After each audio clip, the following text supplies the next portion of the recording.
We're diving deep into Alexandr Wang. He's the 26-year-old founder of Scale AI. And the news is pretty staggering. Right. He just locked down this massive, $14.3 billion deal to basically power up Meta's AI. Yeah, it's huge. It really makes you stop and think. So our mission today is to figure out how this happened. How did a math whiz, an MIT dropout, become so crucial for Meta? And what does this all mean for AI going forward? It's a fantastic story, and it's not just the money, right? It's about what Scale AI actually does. It's the foundation for so many advanced AI models now. Including Meta's big push with things like Llama 3. Exactly. That foundational work is key. So let's rewind a bit. Where did Wang even come from? It wasn't Silicon Valley initially. No, not at all. He was born in New Mexico. His parents were Chinese immigrants, and apparently his childhood was just, quote, filled with code. You can almost see it, right? Him coding away while other kids are out playing. And you see that aptitude really early on. I mean, by 17, he was already doing machine learning research at Quora, no less. Wow, 17. That shows serious drive, not just talent. Definitely. A real passion for a field that wasn't nearly as mainstream then.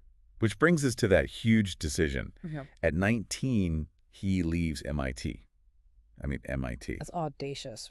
Totally. And he launches Scale AI right when self-driving cars were starting to become a serious thing. And think about the contrast. His classmates are, solving equations on a whiteboard. While he's out there tackling this billion-dollar problem, Yeah. how do we actually teach machines to see, to understand the real world accurately? That decision, it showed incredible foresight. He saw this massive bottleneck in AI development. Which was? Data, specifically labeled data. Scale AI's whole purpose is handling and, crucially, annotating just colossal amounts of data. We're talking millions of images, texts, videos. So it's like the prep work for the AI, getting the ingredients ready. Exactly, and not just any prep work. It's about providing incredibly high quality, almost perfect data. That's absolutely essential for training these really sophisticated models like the large language models Meta is building, garbage in, garbage out, as you said. Right. That makes sense.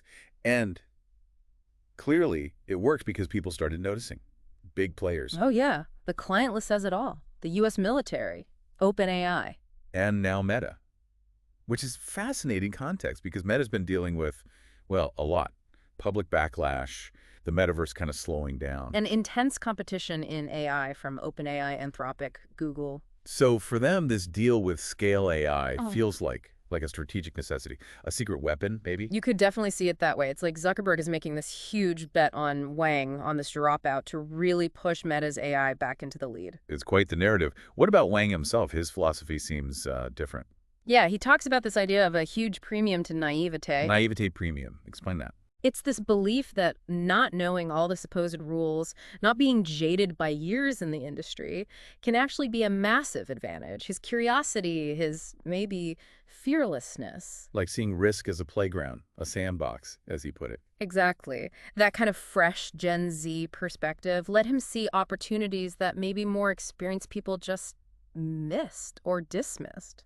So for anyone listening, especially younger listeners, what's the takeaway here? It's not just about getting rich quick in tech.